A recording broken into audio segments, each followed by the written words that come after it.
Simon and Clara are police officers in London. It is Tuesday morning and Simon is angry. What's wrong, Simon? Clara asks. Look at this. Every day someone steals money from people near the shops. We must stop this, Simon says. Yes, of course. But who is it? Clara asks. There is a jogger. Every day he runs near the shops. Sometimes he runs into people. Perhaps he steals the money, Simon says. Okay, let's go to the shops. Perhaps we can see this jogger, Clara says. They sit upstairs in a window over the shops. Simon has a radio. They watch the people in the street.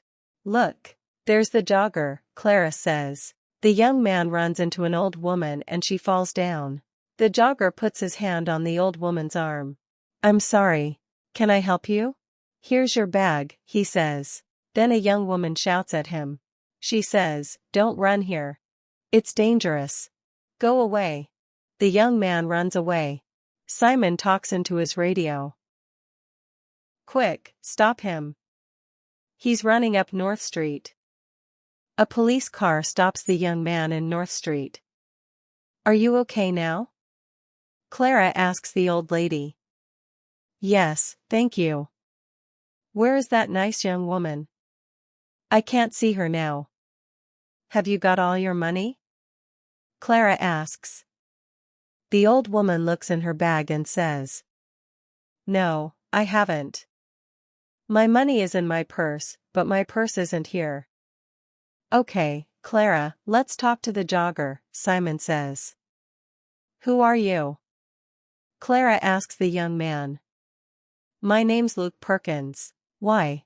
Who are you? We're police officers. Why do you go running past the shops every day? Why not? I like running. Okay, let's look for the money, Simon says. What money? What are you talking about?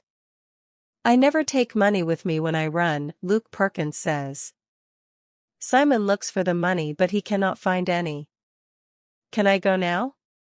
Luke Perkins asks.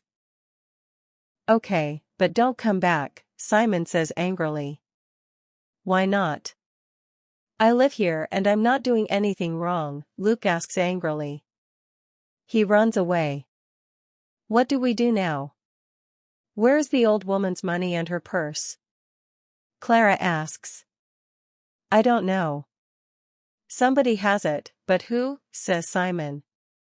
Simon and Clara go back to the shops. I don't understand. The jogger hasn't got the money. So we must look for someone different, says Simon. Look. There's a TV camera over that shop door. Perhaps that can help us, Clara says. They go into the shop and watch the video. Look, there's the old woman.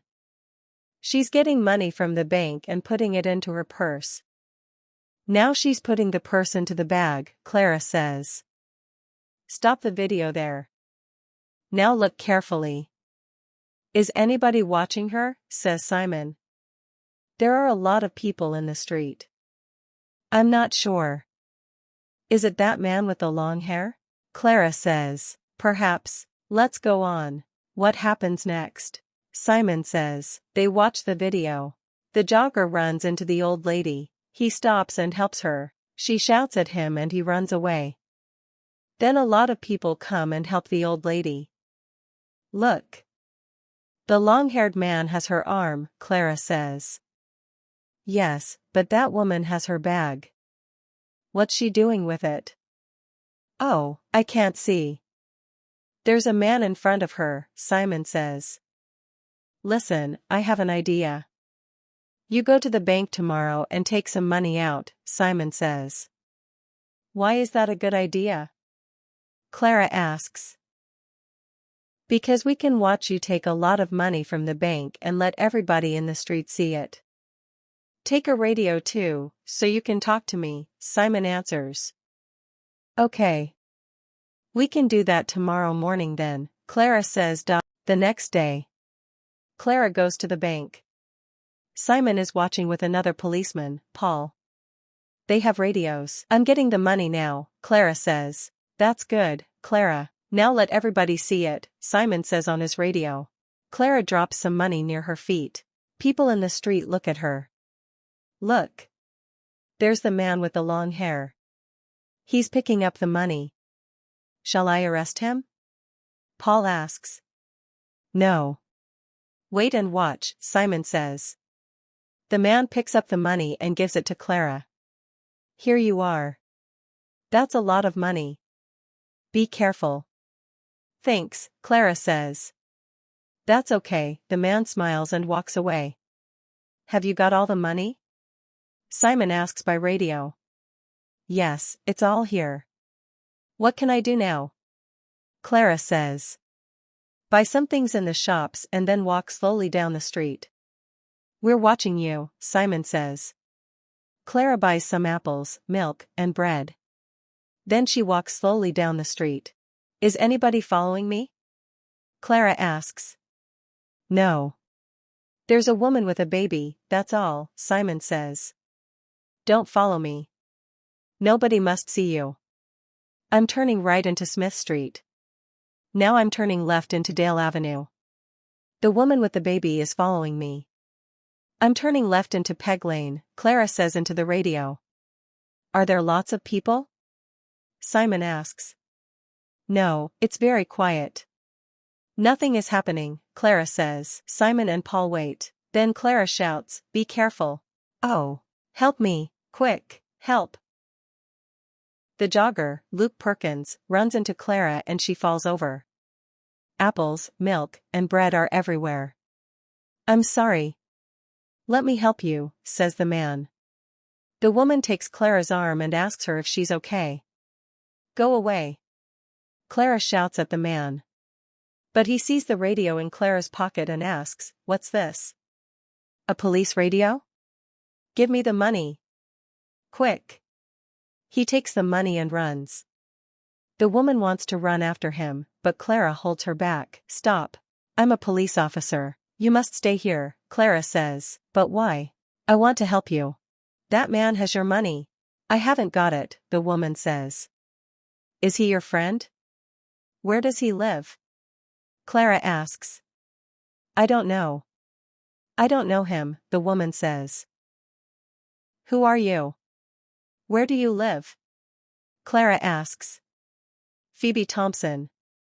I live at 14 Old Street. Simon runs up to Clara. Are you okay? Yes, I'm okay. Go on, Simon, run, she says. Clara calls a police car on her radio. Simon runs after Luke Perkins. Paul. He's turning right into Dock Lane. Can you see him? He shouts. I can see him, but he's running very fast, Paul says. The jogger sees Paul and gets into a boat. Paul runs to the river and gets into the boat too. Stop. I'm a police officer, says Paul. The jogger, Luke Perkins, hits Paul and he falls into the water. The boat goes across the river. Simon helps Paul out of the water. He's going into a cafe. Come on, let's run to that bridge, Simon says. They run across the bridge to the cafe. Paul goes behind the cafe, and Simon goes inside. Is he inside? Paul asks on his radio. Yes, Paul. He's coming out, Simon answers. Stop. I'm a police officer, says Paul. But Luke has a knife in his hand. Paul holds out his hand and says, give me the knife, Luke. Stay back. I can kill you with this, Luke says. Paul can see Simon in the door behind Luke. Simon walks out of the door very slowly and quietly. Come on, Luke. Give me the knife, says Paul. Simon grabs Luke's arms from behind and Paul takes the knife from his hand. Simon finds the money in Luke's pocket. I want to go home now. My baby is hungry and tired, says Phoebe. Do you know Luke Perkins? Do you and Luke steal money from people? Clara asks. No. I don't know him and I never steal money, says Phoebe. Do you know this woman, Luke? Simon asks. No, I don't know her. Who is she? Says Luke. Simon and Clara go back to their office. Simon, does Phoebe work with Luke? Yes, she does. Watch this video. Look, there she is. She's watching me get the money. Now she's talking to someone on her phone. But who is she talking to? She's talking to Luke, of course. Now she's following me and talking to him again. She's talking about me. Simon and Clara speak to Phoebe again. Can I see your phone please, Miss Thompson? Clara asks. My phone? Why do you want to see that? Well, it remembers a lot of numbers. Clara presses one on Phoebe's phone. Luke's phone begins to ring. Clara laughs. Let me ask you again, Miss Thompson. Do you know Luke Perkins? Well, yes. Okay. I know him. But I don't steal money, Phoebe says. Simon and Clara take Phoebe home. They go inside her house. There's £200 under your bed, Phoebe. And look, this is the old lady's purse, Simon says. This is a nice photo of you and the baby. But who is the man? Is he the baby's father? Clara asks. Okay. It's Luke. And yes, I do steal the money. I'm sorry, okay? Phoebe says. No, Phoebe. It's not okay. It's not okay at all, Clara says.